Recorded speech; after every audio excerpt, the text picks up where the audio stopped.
Bismillahirrahmanirrahim. Nama saya Muhammad Riyadi Setiawan, dan saya akan memberikan pemahaman saya mengenai PowerPoint kemarin, yaitu pelaksanaan proyek tentang pendampingan literasi etika digital di sekolah. Dalam melaksanakan sebuah proyek, hal yang pertama yang harus kita lakukan adalah membuat kerangka proyek melalui konsep design thinking. Apa itu design thinking? Jadi, design thinking adalah suatu proses secara kognitif untuk menyelesaikan suatu masalah. Konsep ini sudah digunakan di berbagai universitas di seluruh dunia, seperti Universitas Stanford, IDEO, University of Minnesota, dan lain-lain.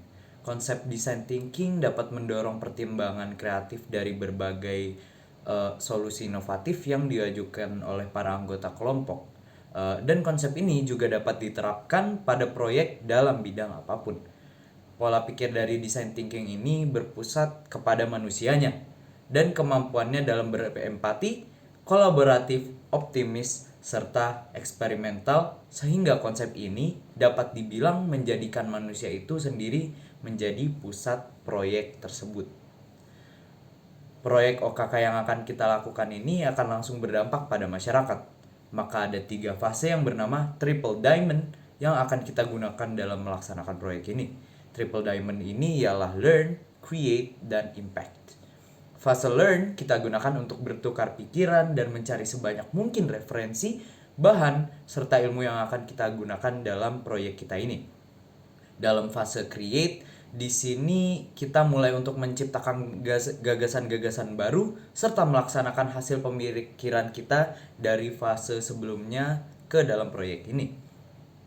Fase terakhir adalah Impact, yaitu penyelesaian proyek kita di mana kita dapat melihat hasil dan dampak dari proyek yang telah kita kembangkan ini. Proyek OKK ini juga harus terpadu dengan mata kuliah dari TPB yang lainnya.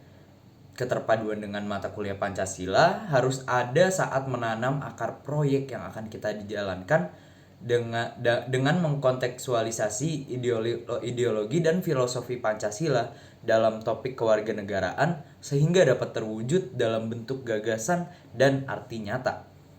Proyek ini juga harus sejalan dengan pelajaran agama agar dapat menuntun dan melakukan proses refleksi atau diskusi dalam menyikapi masalah sosial dan gagasan yang diutarakan untuk menjadi bagian dari solusi, serta dapat berorientasi untuk menanamkan semangat dalam membangun solusi dengan mengedepankan toleransi, interaksi, serta common human values.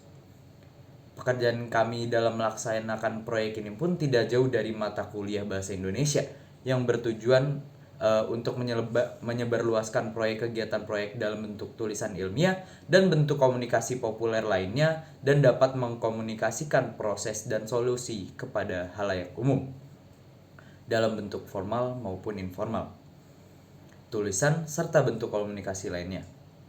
Dampak dari proyek ini juga dapat dirasakan dalam bidang kewarganegaraan dengan melakukan proses diskusi, debat ilmiah dalam mengkontekstualisasi masalah dalam kewarganegaraan, mengkontekstualisasi ideologi dan filosofi Pancasila dalam topik-topik kewarganegaraan sehingga terdapat dampak untuk bangsa dan negara kita.